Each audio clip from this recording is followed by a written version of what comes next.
So let me know when we've started. I will. Well, you got to do the intro anyway. No, you're going to say part of it. So your part of the intro is the Ultimate Curiosity Show. The Ultimate Curiosity Show. How dare you to say it like that? The Ultimate Curiosity Show. Stop. Okay. Are you ready? I'm ready when you are ready. I told Waiting you. for the magic.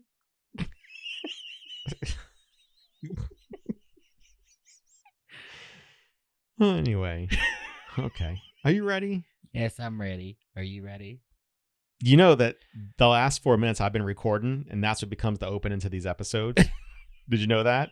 So waiting for the magic might be our opening. Just know. And you snored it twice so far, so. Don't care.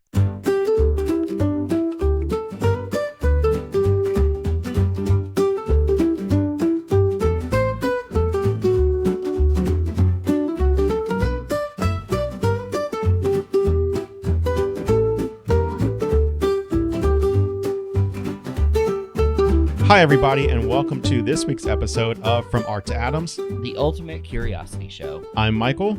I'm Thomas. And so if you notice that I'm giving the intro to this week's episode, Brandon is still working through his one-act play competition. And so he is taking a break again this week. And so I've asked Thomas, my husband, to fill in for Brandon. So I will say right now at this point, buckle up, buttercups, because the show's about to start. Very good. Okay, so we're going to be talking this week and just kind of doing a general episode on, we were going to do it on relationships and marriage, and Thomas has overridden me on that one, and he wants to talk this week about his other passion besides books, which is... Video games. Yeah, you got to be louder. Video games. There you go. And so we're going to talk about video games this week, and I will say that Thomas is much more of a video game player than I am. Just understand that. So he has more to say about it than I do, I guess, because I just go in and play.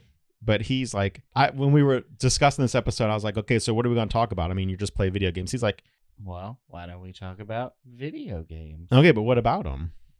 Anything really. Like, you could talk about what systems you prefer. We could talk about what games we prefer, the type of games that we prefer, narrative games, open world games, all of the variety of gaming jargon. But Okay. ultimately, I thought we would just talk about our history with gaming. Like, you game just as much as I do. Like, That's not true. That's not true. You game on your phone. You game on... Okay. But I don't consider this a video game. But it is.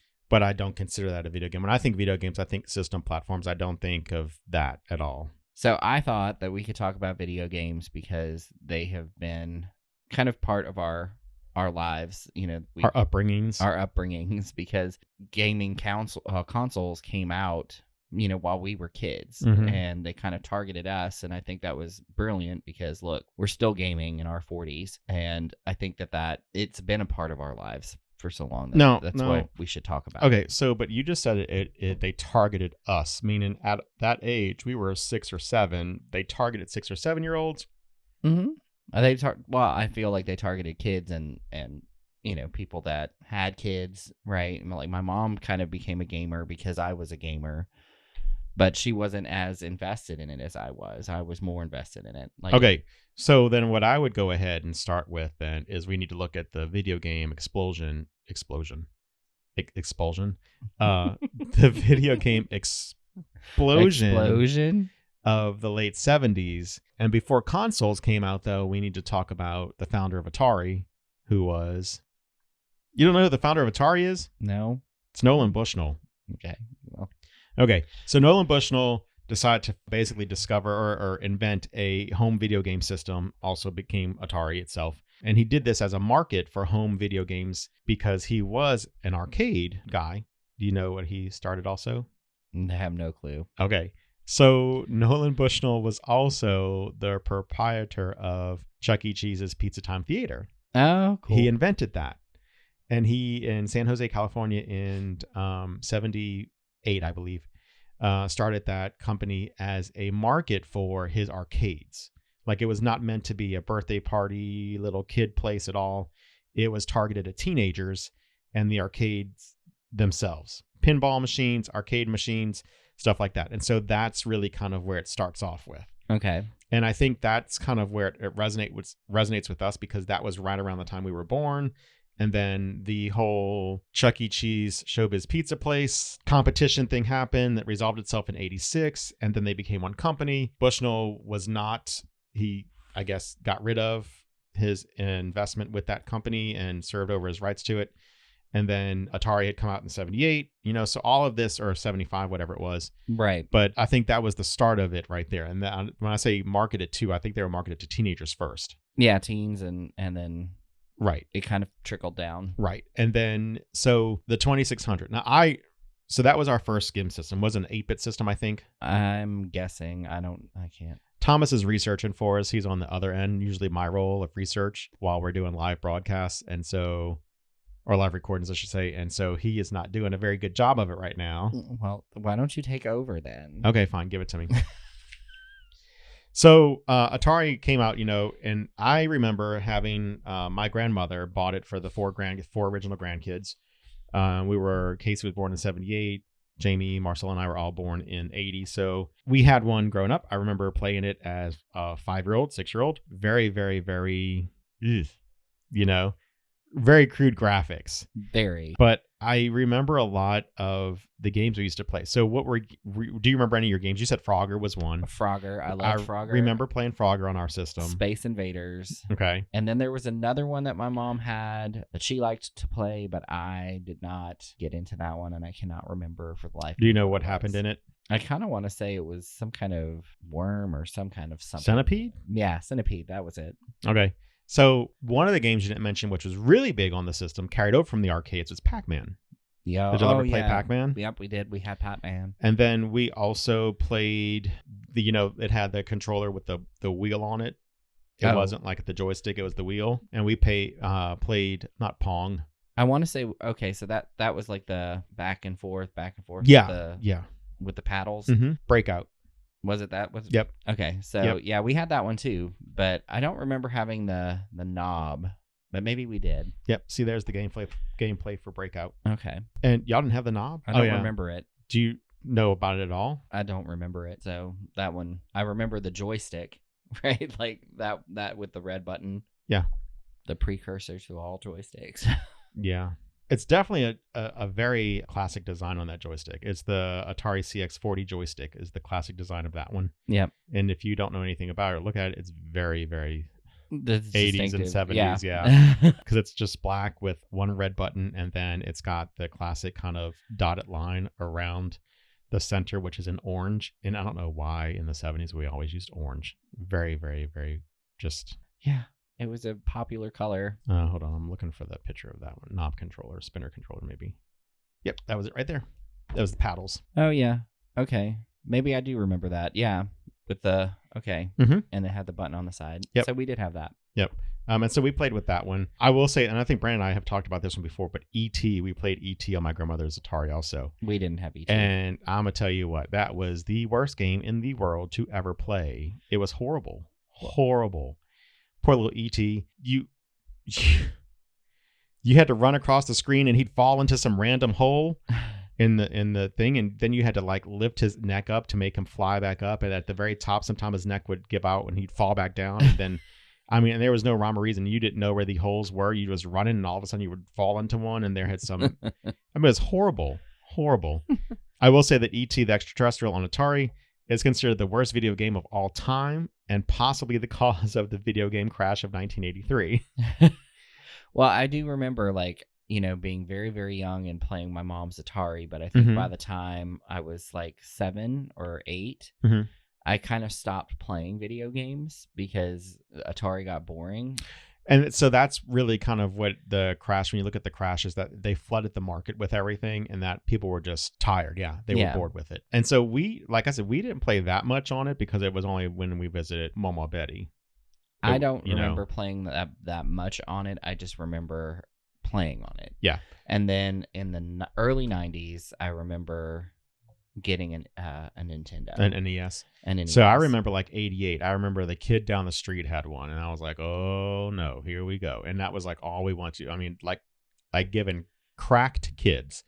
That's all we wanted to do was play that was Mario 1 and Duck Hunt. I think You know, when we moved to Louisiana, when I was at the end of the summer, whenever I was like about to turn 10 years old in like 1990, I remember there was a kid that had a Nintendo, and I played a game at his house, and Mhm. then I went back to my mom and I was like obsessed with, I want one. I need this. Yeah, that. I'm sure that went over really well, Oh, well, yeah. knowing your mom. And then I can't remember if she gave me one or my grandfather gave me one the next year.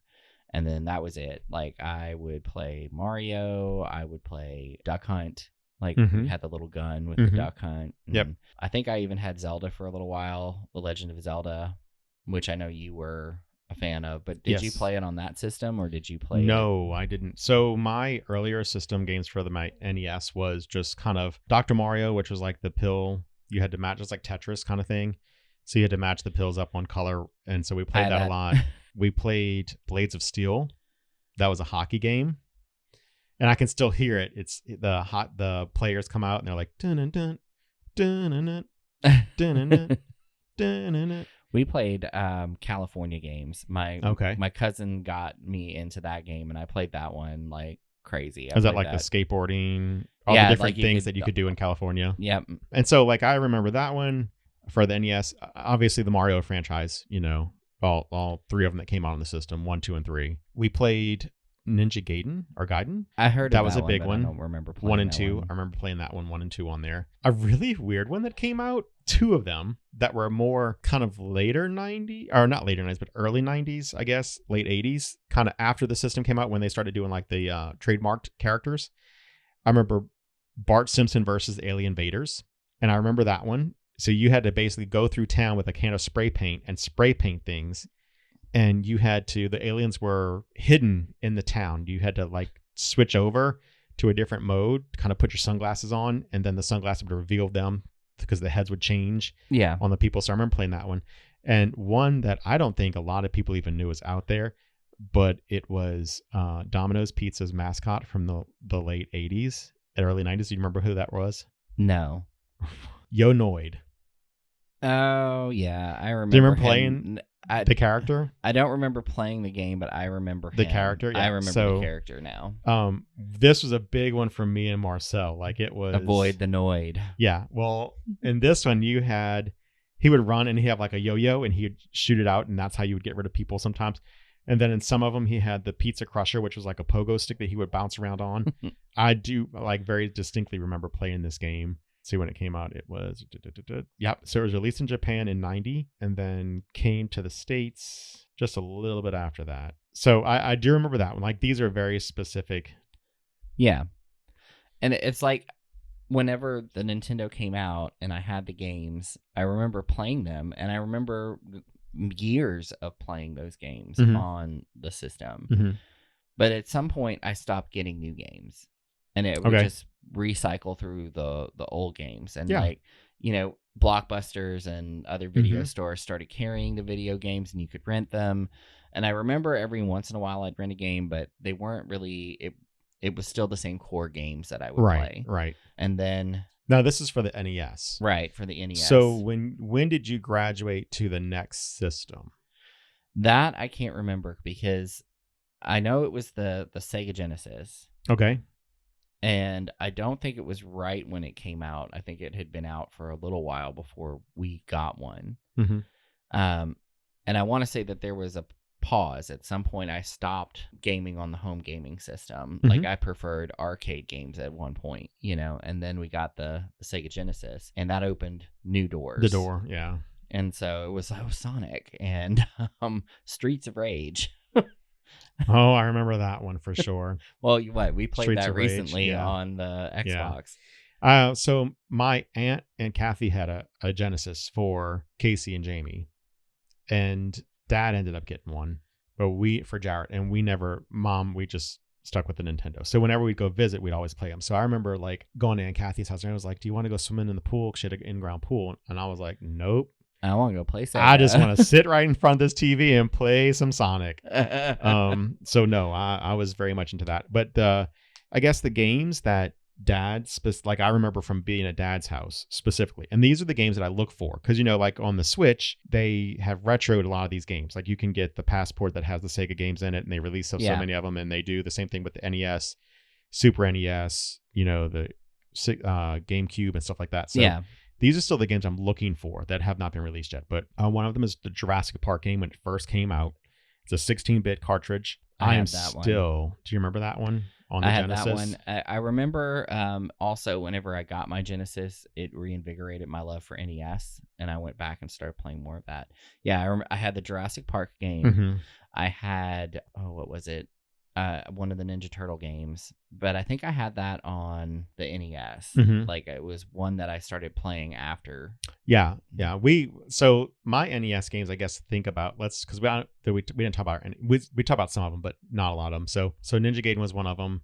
Ninja Turtles, the original, not the arcade, but the original game. That was one that we also played very much so. And then, like I said, there are some other obscure ones that if I've forgotten about that. Like when I go through, I'm like, oh, wait a minute. I remember playing this. Like those are some of those games. When Who Framed Roger Rabbit came out, I remember they released a game, and I think it was on NES, and I played that one as well. Yeah, I've never played that one. I'll tell you that. I've never played that one. And I cannot remember what year that was either. I know it was in the 90s. But Who Framed Roger Rabbit came out, I think, 90? 89, 90? Let's see. 89. Okay, so that came out in 89. So then it must have been one of the original games that I got with the system. I've never seen this game. It was fun. I loved it. I played a lot. But then again, I loved Who Framed Roger Rabbit. So yeah. It was one of my favorite films. This is, looking at the pictures of this reminds me, I don't know, I just had a flashback to a game. I'm going to have to look at the list of games from 89 because I just had a flashback on one that kind of reminds me of this. That had something to do with a story or a movie or something like that. It was based on that. I'm going to have to check on that. Did you ever play? Oh, no, that was Super NES. Oh, I'll get to that one in a second. You were going to say something? I was going to say, so like I went from NES to Sega, Genesis. Yeah. And then I think we did get the Super NES. Okay. But I also ended up with not the Game Boy, but the Game Gear. The Game Gear Sega, from Sega. Yeah. And I remember having the Batman game on like the Batman movie games. Mm-hmm. Okay. One of them on the Game handheld, Gear. And I would play that all the time.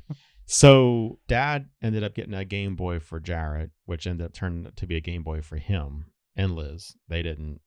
Jared hardly played it, but they played a lot of it. Tetris was a big game. I remember playing a little bit about it, but I don't remember a lot of the Game Boy stuff. Paperboy was a big one too. I forgot. Oh yeah, Paperboy on NES. That was a big one. Yep. Yeah. Mm-hmm. I remember that one for some reason when I hit up Game Boy, because I think we had it on Game Boy also, and then we'd play it there. And when I got the Genesis, and I went back and started playing between the two systems. Paperboy was one of the games that I would consistently play. Then moving on to Genesis, like I said, we didn't have one, but I did have a Game Gear also. So I remember.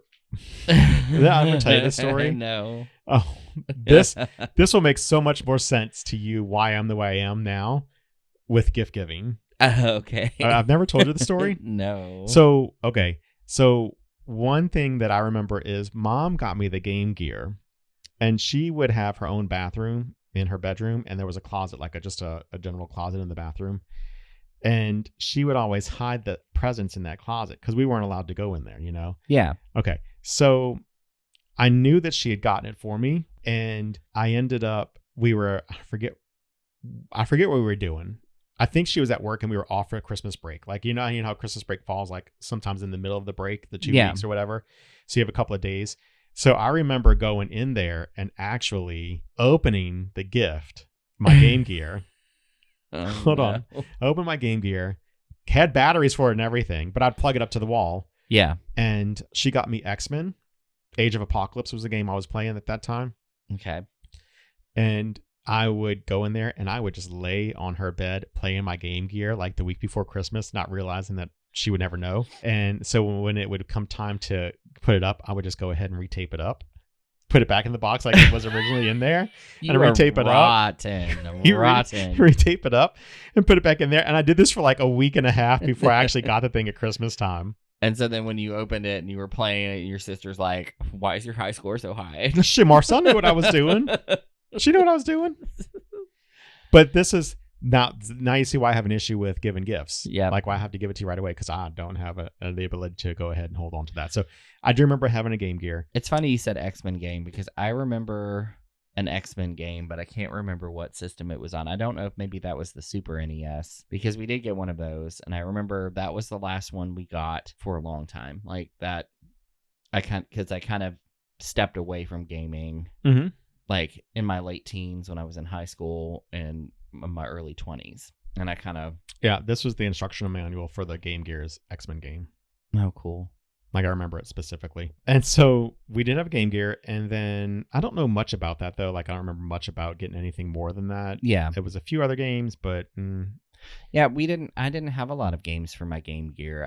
I remember the Batman game, and I think that was pretty much the only one that I played consistently enough to have a memory of playing it. But I don't remember which Batman film it was associated with because I don't remember if it was the Batman Returns. This one came out in 94, so I'm assuming it was around that time frame.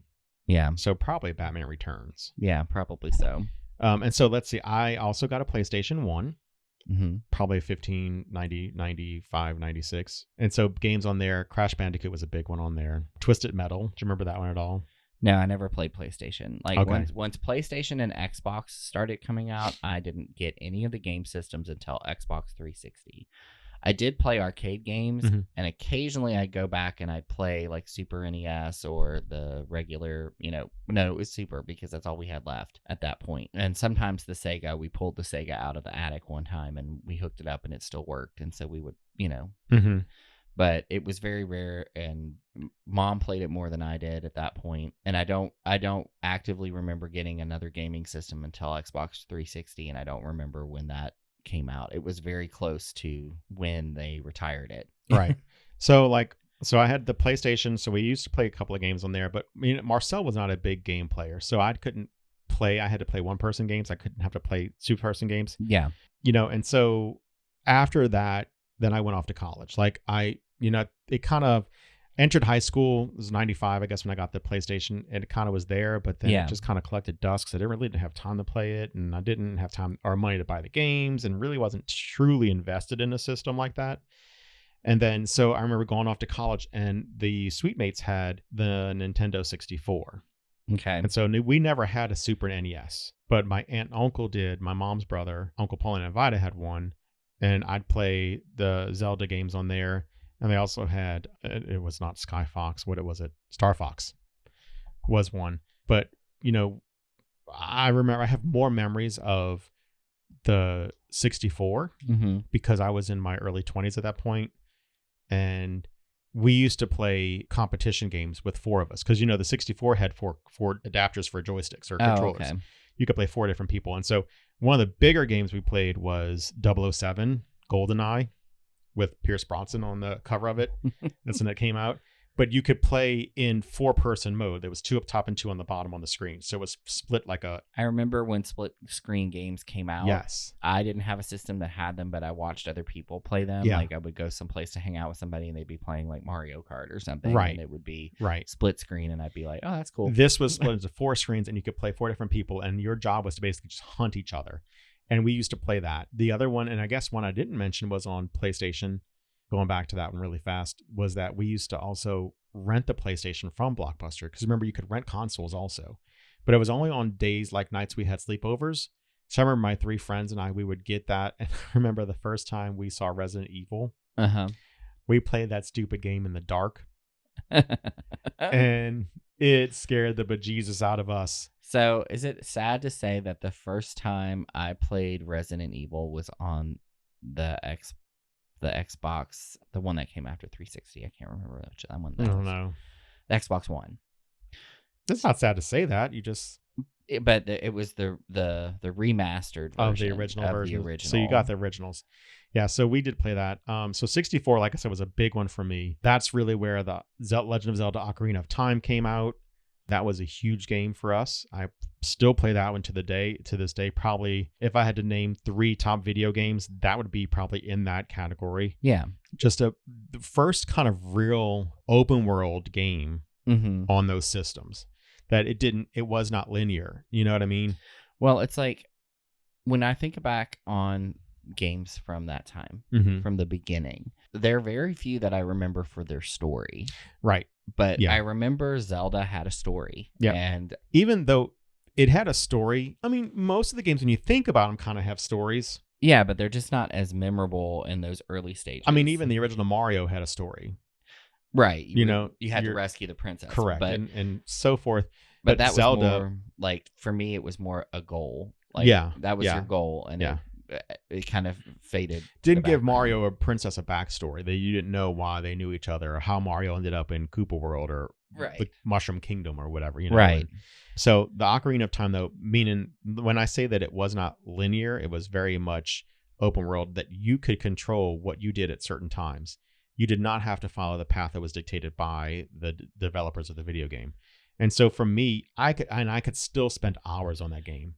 And there's so much in the world that you can explore in that game. And I will tell you that if you've never played any of the Zelda games recently, they continue that tradition. It is very open world, very puzzle oriented, very, a lot of different things that you could just spend hours playing those games. Yeah. And so to Thomas's point, though, video games themselves have a storyline at this point. You play narrative games. You like those kinds of games. Well, right. Well, and so, backtracking just a little bit, I did play video games on the computer, Mm-hmm. and that's when I started finding games with stories. Right. So, like the Tomb Raider games, the first couple of Tomb Raider games actually had a narrative to them. Mm-hmm. It was a lot of, jump and solve the puzzle and do the things. Wasn't so much open world, but, there was a narrative that you were following in those games. And then, stepped away from gaming for a little while, and then what brought me back was the 360, and I don't know why I bought one.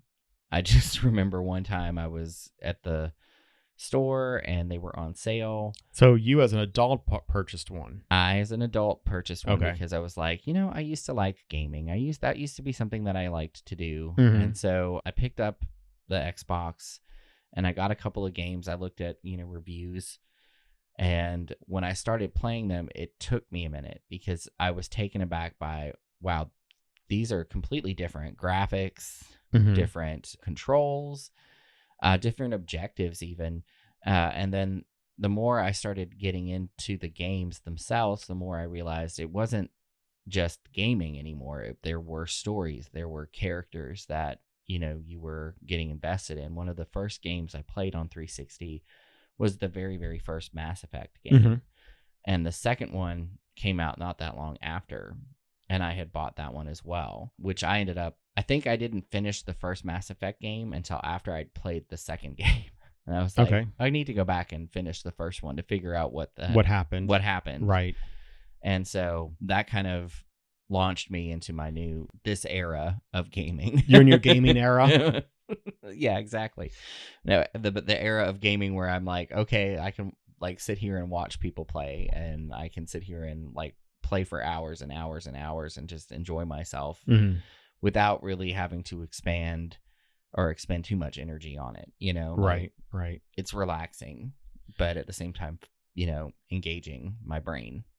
So I'm trying to think. So Xbox was yours. So the 360, then you had a 1. Mm-hmm. And then now we have the X series, or I guess is it 10? Yeah, whatever, the Series X or Series S or Yeah. whatever. That's the most recent one, I guess. Yeah. Did you ever have any of the Game Boy Advances or anything like that, like the other handhelds? So I do remember having a Game Boy Advance, which was stolen out of my Jeep when I was moving to Charlotte because I forgot. I was robbed, left everything in the Jeep because I just pulled into it and just got there late at night and forgot to take the important stuff out like an idiot. Is that why you were afraid of leaving things in the car? Yes. Yes. And so my laptop and everything was stolen. But so I did have that. And now I have a Switch. I think after my 360, not my 360, my 64, my Nintendo 64, kind of shied away because that's really kind of where I stopped playing video games. And I still have my 64, but I don't play it, because with the Switch, I can just get all my games I need to. Paper Mario and stuff like that's all on my Switch. Now with backward backward compatibility and like free gaming and stuff like that. So I don't need the old system. And plus, I think one of the cords for the controller was torn up a little bit. I think got chewed up or something like that. But my Nintendo 64 was a watermelon clear. So you could see all the inner workings on it. And I remember purchasing. I remember where I was when I bought it. I remember seeing those too. And I remember buying it. I remember, I was probably maybe 20 years old. Yeah. When I bought mine. And so I kind of moved on to that, the system. I kind of graduate out of those. And then life happened. I started moving around. I wasn't in one place at one time anymore. It was never something I really did anymore. Yeah. Until you. Yeah.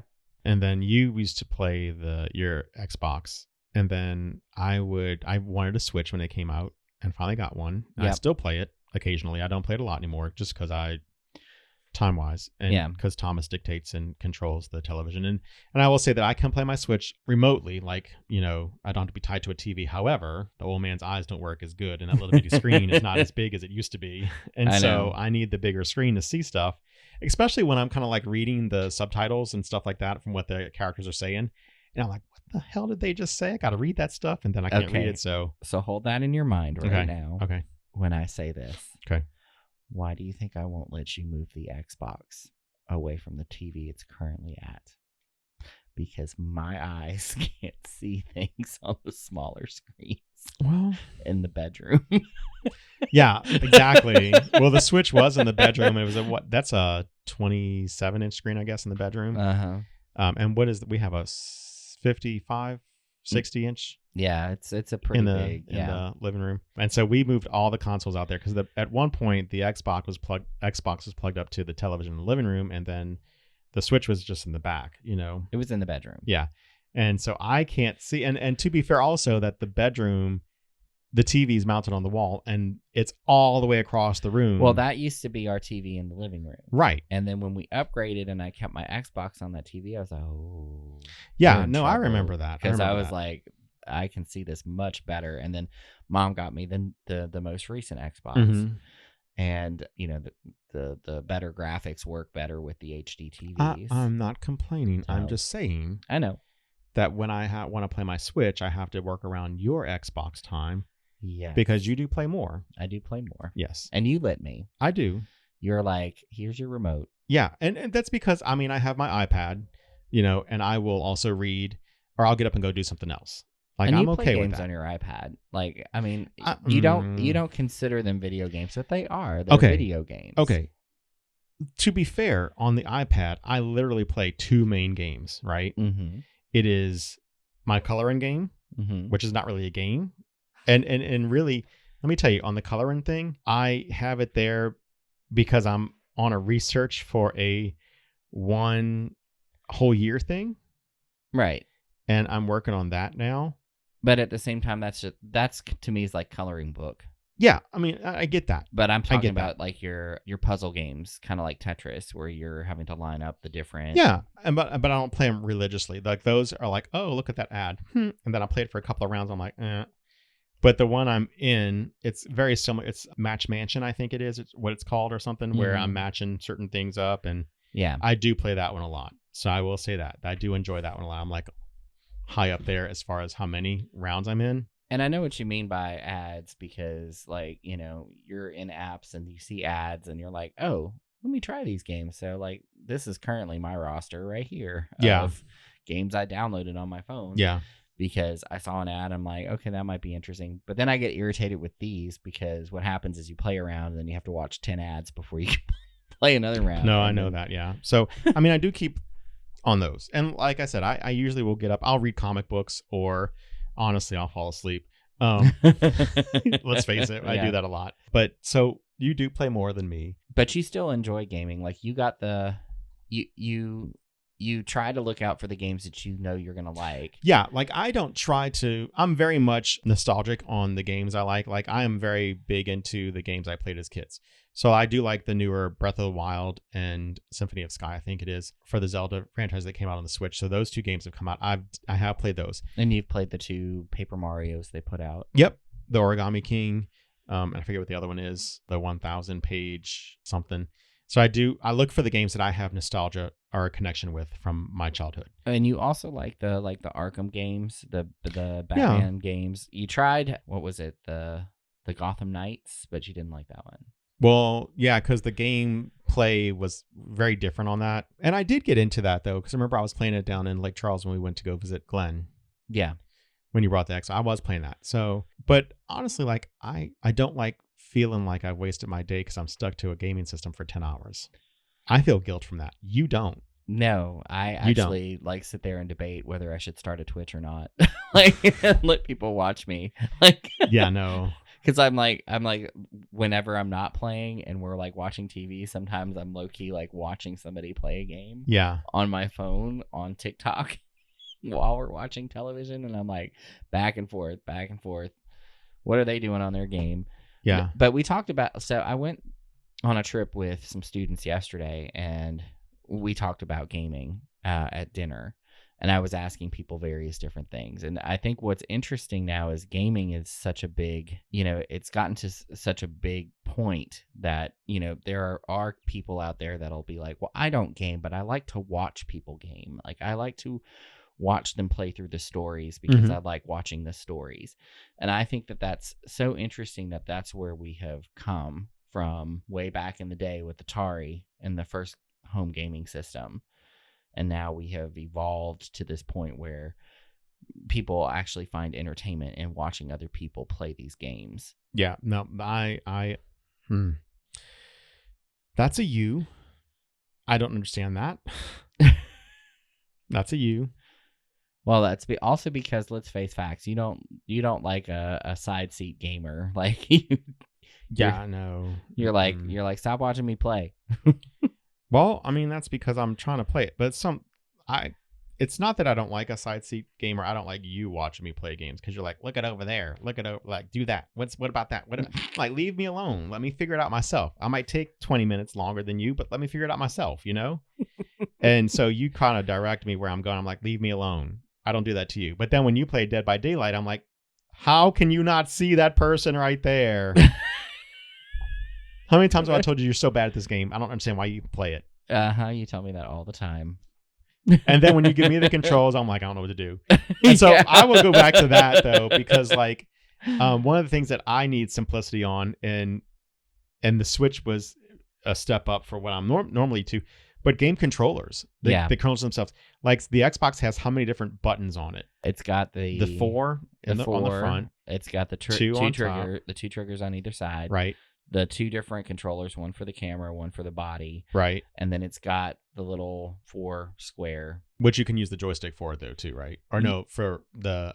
Well, they do things like if you're playing like Dead by Daylight, right? Mm-hmm. Like if you hit the up portion of that, your little personal point. Or if you it's got actions associated with it. Gotcha. Yeah, see, so when he gives me that stupid controller, when he's like, you want to play Dead by Daylight? I'm like, no, this makes my anxiety go up. I do not want to play this. Because I think I played one time and the Jason villain was searching for me or whatever. I was playing a survivor or something. You were playing the tutorial. Yes. Okay, well, that was enough for me. I know. And he was coming after me, and I mean... You couldn't figure out what button you needed to press. No, because I'm running and then I'm not running because I haven't figured that out yet. I'm walking really fast. I haven't figured out run yet. And then that sucker's like right on top of me. I'm like, oh my God. And so I start panicking. I start pressing buttons, and then I look like I'm having a seizure on the screen. My character's turning all different ways. His hands are going up in the air. I mean, it looks like I'm seizing, and then I'm dead. I'm like, you know what? I can't. The anxiety is just too high for this kind of stuff. You got to get used to the controllers first. I understand that, but I can't in the moment. My brain cannot access fast enough what I got to do and make my fingers do it. Which is why you like the Switch. Exactly. It's less buttons. Exactly. But if you actually look at the Switch controller, it's not. Oh, I understand. Well, and looking at Zelda, like everything with Zelda, there's a lot going on there. But the thing is like, I'm not in a life or death situation in Zelda trying to learn the controllers. Yeah, you're not playing Resident Evil. You're playing Zelda. Right. I mean, and give me some classic Mario. Run fast and jump. That's all I need. Yep. So, but yeah, the controllers, that's one reason why I don't play a lot of Thomas's Xbox. And I will say the Batman games on the Xbox were definitely, they had a lot of the controls. And They I have think good stories. they do. And that's one of the reasons why Gotham Knights for me was not a good one, because the controls completely switched from what they were in the Arkham games. And I'm not talking about like small switches. I'm talking like massive, like what used to be this is now completely on the other side of the controller. Right. Like that kind of, I can't code switch that much on controllers from games. Well, that's what I find when people do reviews of games, like the most recent, like for instance, Mass Effect, Mhm. right? People were complaining about controller changes because it did, like the way that you play the game kind of had to change. It wasn't that they changed like what buttons did what, Mhm. but you might have to like click this to go Yeah. and cycle through a menu to Right. find your Right. They move things around. Yeah. Yeah. And especially for people who play a lot of games, it's a lot of muscle memory there. Mm-hmm. And for like me, when I played Zelda, so I stopped playing Breath of the Wild. I got to a part where I was kind of like, I stopped playing it. And then I went back a year later. Yep. And I remember. I was like, oh my God, I'm just going to start all over again. Because I couldn't remember where I was in the story. Well, I think you tried to play the sequel.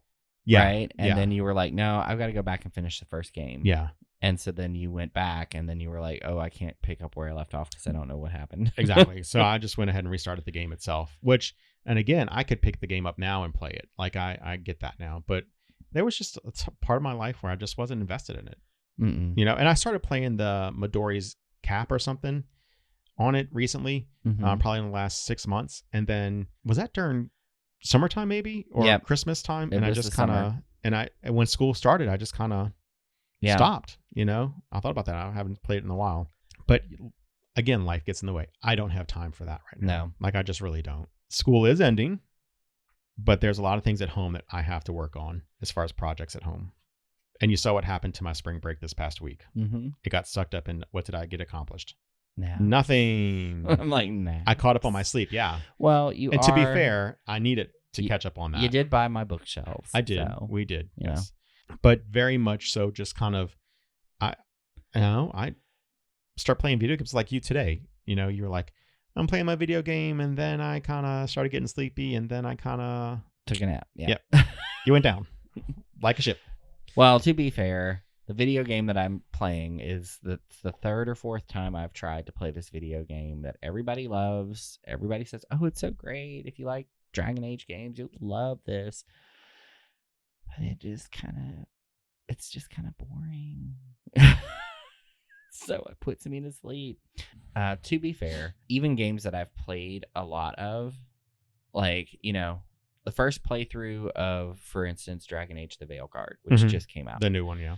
And I loved it. I was like invested. Mm-hmm. I stayed awake through it, right? And then I started my second playthrough over, I think it was either winter break maybe, and I would play for a little while and I'd start to get sleepy. And I think it's just because I'd played through the story before, and it wasn't that it was boring or anything. It's just that my mind's already been like, oh, we've been here, we've done that. The adrenaline rush of playing a game for the first time and having all the jump scares or the whatever things that you need to be alert for. Mm-hmm. So the more tried and true the game, the more likely I am to pass out. Yeah. To be fair though, with both of us being educators, we are tired. Yeah.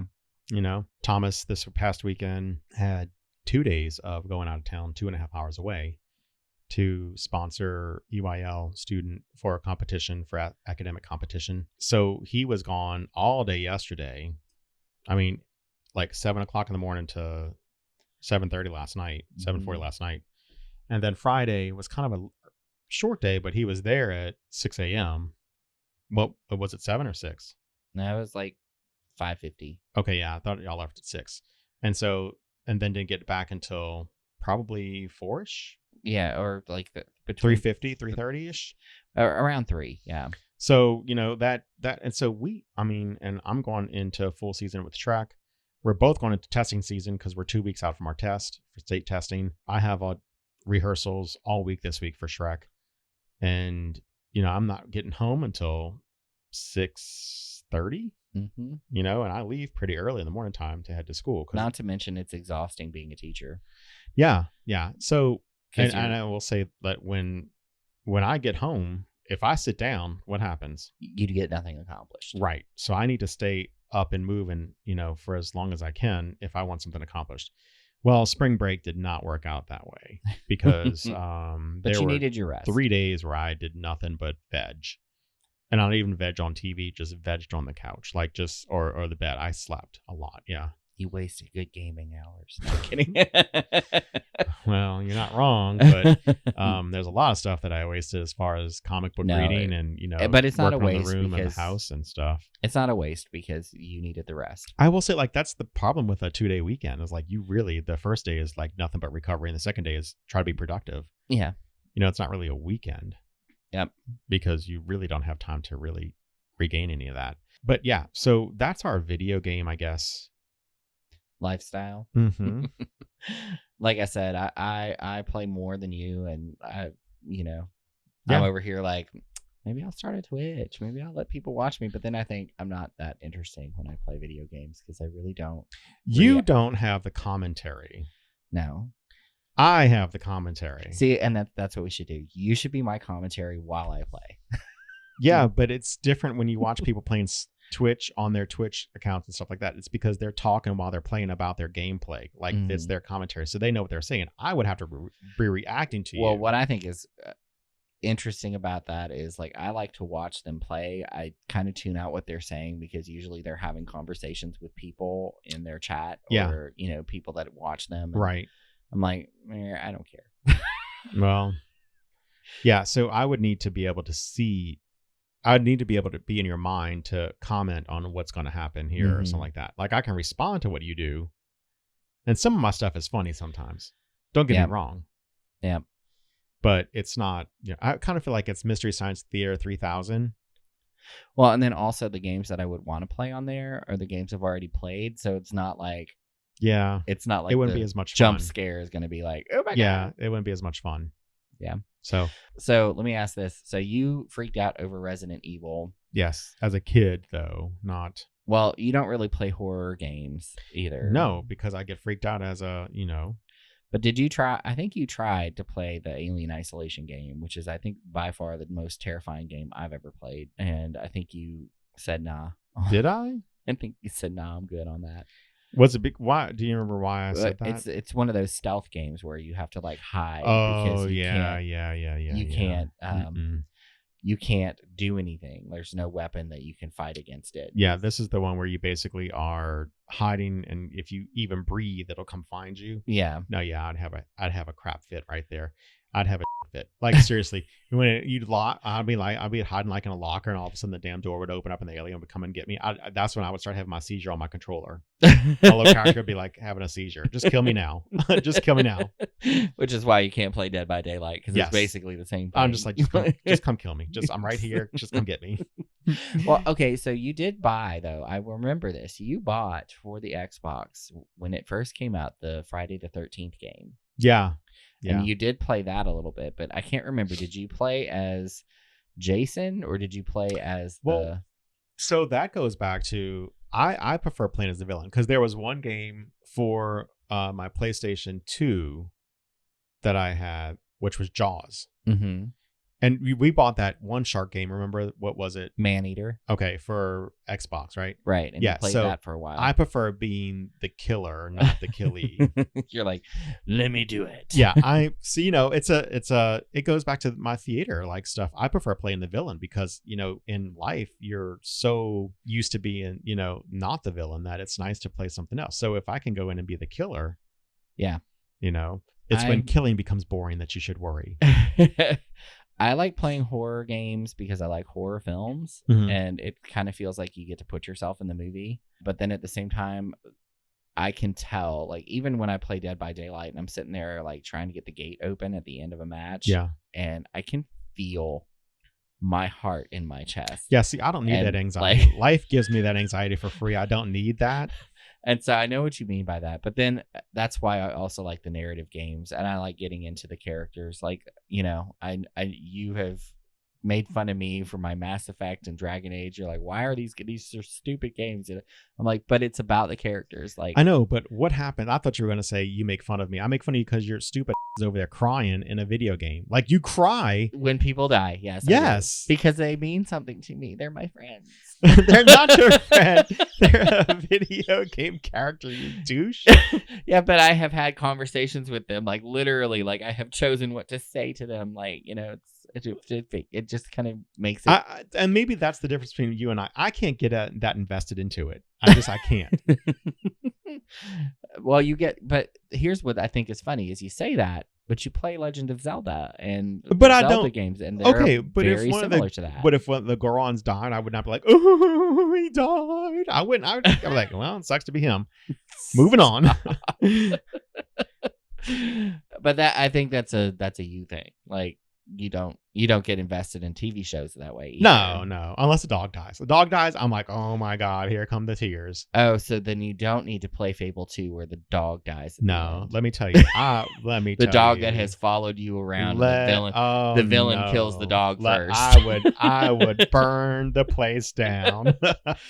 Let me tell you, because he's gonna shoot you and the dog jumps in the way. Then you have to have your final battle with. I'm gonna tell you, like anything like that, man.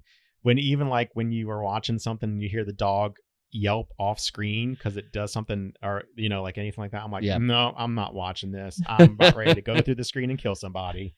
No, I cannot do that kind of stuff. No, but I can kill a human on the video game. I don't mind doing that, or an alien.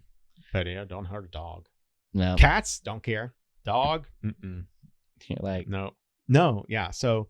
Okay, so that's our conversation, I guess, on video games. I guess hopefully it wasn't as bad as going to the dentist to get your teeth pulled. Yeah, it was kind of. It was pretty dry at the beginning. Yeah, it was, and it got better at the end, I think. But I think it's more if you are the two of us, you would have enjoyed that. That's why we need to do a podcast on relationships and marriage. So I think our relationship is very unique. Not really. But I think our relationship is just interesting because we have fun with each other and we make fun of each other, and that's part of it. That's what has made us last a lot longer than others. So in other words, stay tuned for a future podcast where we talk about our relationship. Yeah, I guess maybe. It'll be fun. Okay. So usually at this point in the show, Brandon likes to go, what are your final thoughts? My final thoughts are... I don't care. We're not doing that. This is my show today. We're going into trivia now, though. So we will do trivia. We do stick to that tradition, at least. And so what category do you want? Do entertainment. No, that's not that kind of thing. You need to pick. Okay. Well, let me get a list? Yeah. Yes, there's a list. It's called the Table of Contents. Nope, there is not a list. Uh-oh. So let me pick one for you. I'm gonna do something easy for you. Authors. Okay. They're five answers. Okay. You don't have to go who is or whatever. Like, I don't care about that. Okay. In his cat's cradle, Felix Honecker creates Ice 9, a substance that can freeze the world solid. So is that the plot of the book? Yes. I'm asking for who the author is. In his cat's cradle, that's the name of the book. Cat's Cradle. Mm-hmm. Felix creates Ice 9, a substance that can freeze the world solid. I don't know. That one I don't know. I'm not familiar with that book. Okay. Who is Kurt Vonnegut? Oh, Vonnegut. Okay. Yeah. Okay. You know him, though? Yes, I do. Okay. All right. Song of Solomon was the first of her novels to have a male protagonist. Is that Toni Morrison? That is, yes. Congratulations. You got 1 point. Yay. He based Nora Charles of The Thin Man on his friend Lillian Hellman. Stephen King? Nope. Okay. Dashiell Hammett? Okay, I don't know who that is. Okay. Oakland's Heinold's First and Last Chance Saloon was a favorite bar of this White Fang author. Jack London. Yep. Okay. It's the last name of the twin brother authors who penned Sleuth and Amadeus.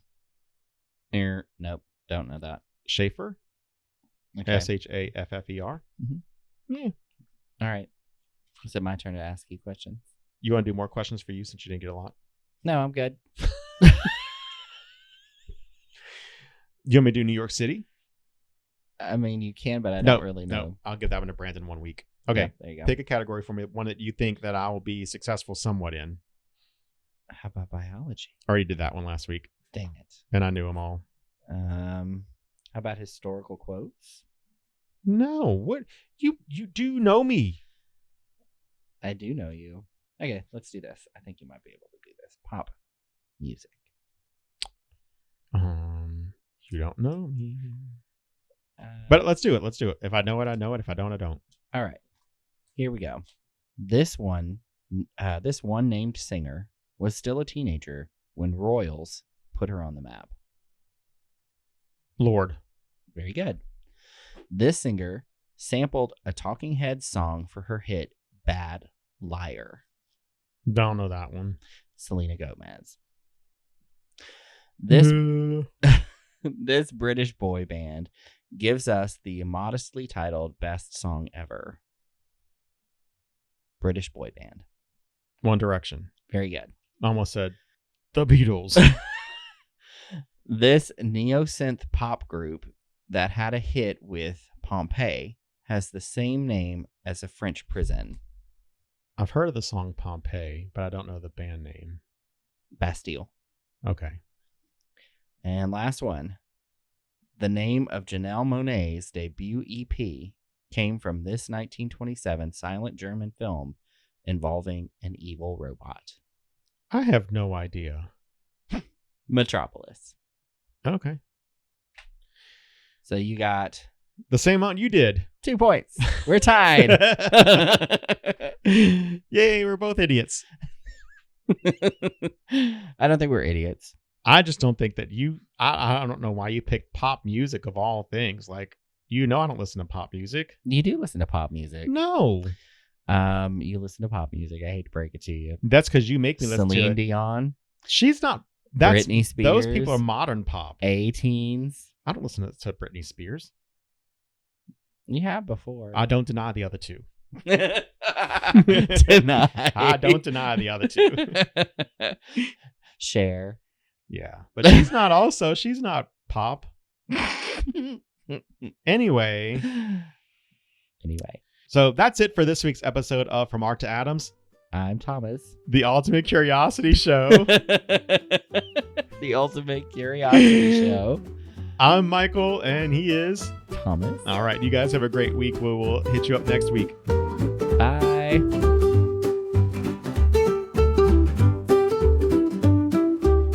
You've been listening to From Art to Atoms, The Ultimate Curiosity Show, episode number 27. Your hosts this week are Michael Folse and Thomas Folse.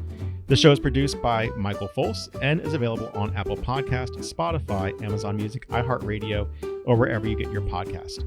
Be sure to subscribe to the show to stay up to date on all our latest episodes and news. If you have any questions, feedback, or suggested topics you'd like for us to dive into, don't hesitate to reach out. You can email us at FromArtToAtoms@gmail.com. We would love to hear from our listeners, and we value your input.